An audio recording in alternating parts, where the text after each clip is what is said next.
Warum hatten die Menschen früher fast 200 Jahre lang stabile Preise und heute nicht mehr?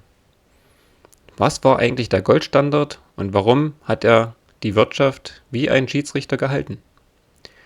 Warum haben fast alle Länder 1971 den Goldstandard verlassen? Und was hat das mit der heutigen Inflation zu tun? Gab es wirklich eine Zeit, in der das Geld nicht ständig entwertet wurde? Und können wir etwas dort wieder zurückkommen? Bleib dran. Ich erkläre dir das ganz genau, wie der Goldstandard schon funktioniert hat und was wir heute daraus lernen können. Hallo und herzlich willkommen auf meinem Kanal Boost Beyond, dein Zentrum für persönliche Finanzen und Selbstentwicklung mit unterhaltsamem Roguelike Gameplay im Hintergrund. Im heutigen Video sehen wir das Spiel Kingdom Classic, ein Spiel, welches auch wieder nicht komplett in das Roguelike-Genre fällt, aber ein paar Anleihen daran hat. Man versucht, als aufstrebender König hoch zu Ross aus einer kleinen Siedlung eine große Burg zu bauen und sich gegen Monster in der Nacht zur Wehr zu setzen. Dazu baut man Abwehranlagen, bildet Bogenschützen und Baumeister aus und versucht, sein Gold optimiert einzusetzen. Passend zum heutigen Thema. Es ist komplett kostenlos und kann einfach zum Beispiel auf Steam gespielt werden, sogar verifiziert auf dem Steam Deck, falls ihr sowas haben solltet. Wie im Spiel möchte ich dir durch meine Erfahrung auf deiner finanziellen Reise bei deinem persönlichen Wachstum helfen, während wir gemeinsam leveln. Wenn du neu hier bist, drück gerne den Abonnieren-Button und wenn es dir gefällt, auch den Like-Button, damit dieses Video mehreren Leuten empfohlen werden kann. Das heutige Thema: der Goldstandard erklärt. Warum hatten wir früher stabile Preise und heute Inflation? Jedoch ein wichtiger Disclaimer am Anfang. Das hier soll keine Finanzberatung sein.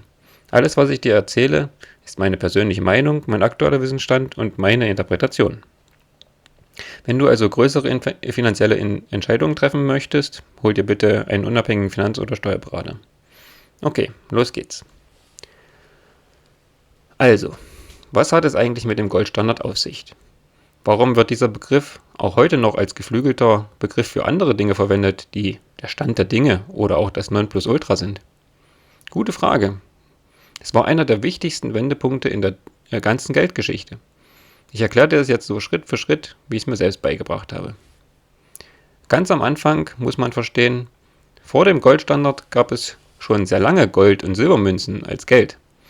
Aber der echte klassische Goldstandard, wie wir ihn heute aus den Schulbüchern kennen, startete richtig ab etwa 1821 in Großbritannien. Ab da sagten die Briten, jede Banknote ist zu 100% durch Gold gedeckt. Du konntest jederzeit in eine Bank gehen und deine Scheine gegen echtes Gold eintauschen. Fixe Umtauschrate. Das hat sich dann relativ schnell durchgesetzt und ausgebreitet. Bis etwa 1870 und 1914 hatten fast alle wichtigen Industrieländer den Goldstandard. Die USA, Deutschland, Frankreich, Österreich, Ungarn, Japan. Das war die erste echte globale Währungsordnung. Und warum war das jetzt so stabil? Nun, weil niemand einfach Geld drucken konnte. Wenn ein Staat mehr ausgeben wollte, als er hatte, musste er entweder Steuern erhöhen oder sich Gold leihen. Beides politisch sehr unangenehm. Deshalb gab es sehr niedrige Inflationsraten, oft zwischen 0 und 2% pro Jahr, teilweise sogar leichte Deflation. Und hier ein witziger Fakt: Zwischen 1870 und 1914 sanken die Preise in vielen Ländern sogar leicht, obwohl die Wirtschaft stark wuchs. Das lag daran, dass die Produktivität durch Industrialisierung so stark stieg, dass mehr Waren entstanden, aber die Geldmenge nur langsam mitwuchs.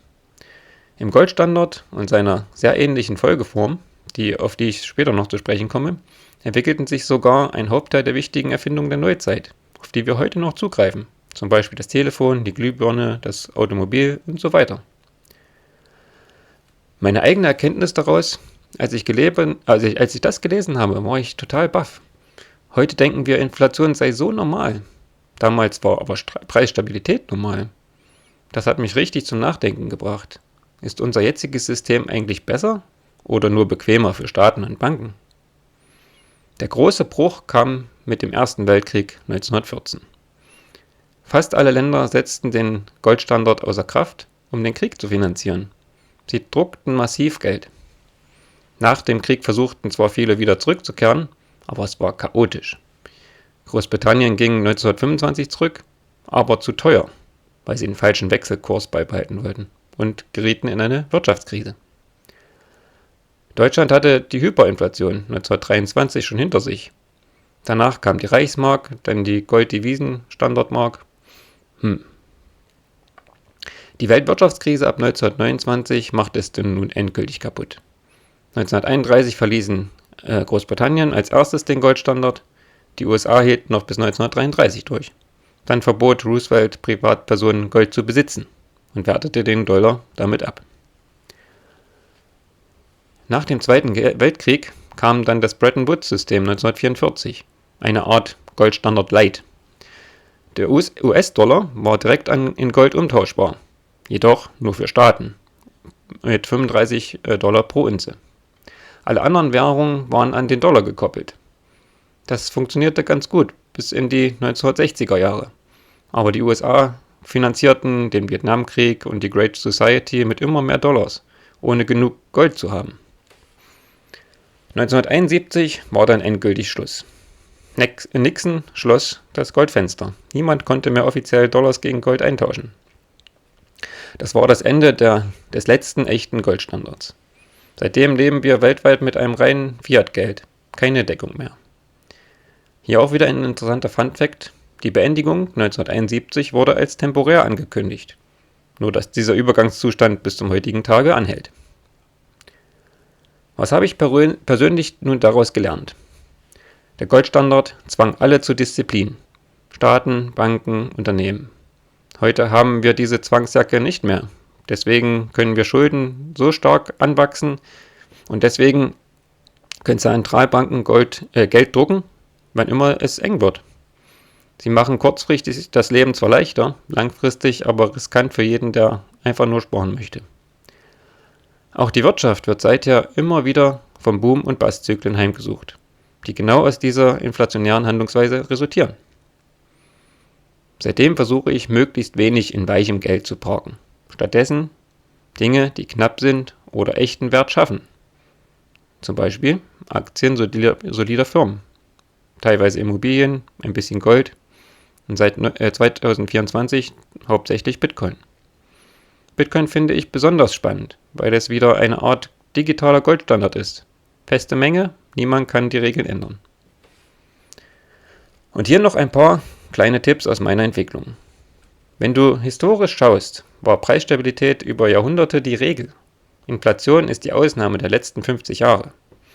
Das zeigt, es geht auch anders. Deshalb lohnt es sich, einen Teil seines Vermögens so zu strukturieren, dass es nicht beliebig entwertet werden kann. Kurz gesagt, der Goldstandard war kein perfektes System, es hatte auch seine Nachteile. Zum Beispiel bei Krisen war die Geldmenge sehr starr, das stimmt. Meist entstanden diese Krisen aber genau aus der Zügellosigkeit der Banken.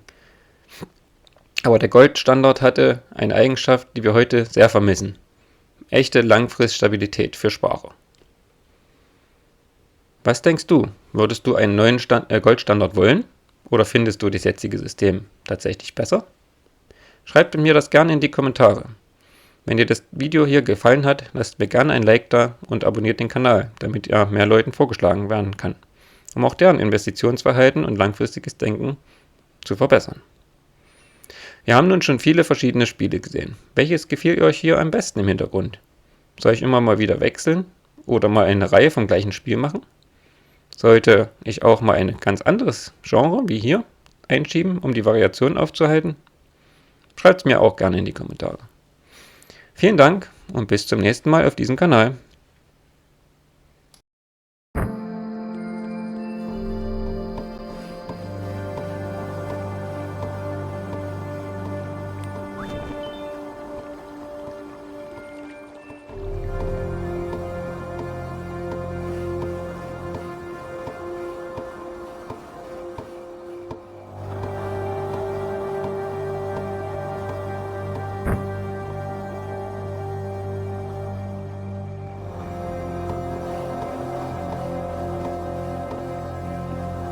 Hey.